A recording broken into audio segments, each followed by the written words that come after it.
மலையாளத்தில் தன்னுடைய திரைப்பயணத்தை துவங்கி இன்று இந்திய சினிமாவில் முக்கிய நாயகியாக மாறியுள்ளார் சாய் பல்லவி.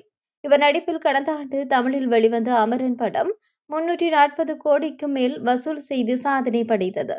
இந்த படத்தை தொடர்ந்து இவர் நடிப்பில் கடந்த வாரம் தண்டில் படம் வெளிவந்தது. இப்படத்திற்கு மக்கள் மத்தியில் நல்ல வரவேற்பு கிடைத்துள்ளது. குறிப்பாக இவருடைய நடிப்பை ரசிகர்கள் பாராட்டி வருகின்றனர். தென்னிந்திய சினிமாவில் கலக்கிக் கொண்டிருந்த சாய் பல்லவி தற்போது பாலிவுட் சினிமாவில் காலடி எடுத்து வைத்துள்ளார். அமீர்கான் மகனுடன் ஒரு படம் நடிப்பதற்கு ராமாயணம் கதையை மையமாக வைத்து உருவாகும் படத்திலும் கதாநாயகியாக நடித்து வருகின்றார்.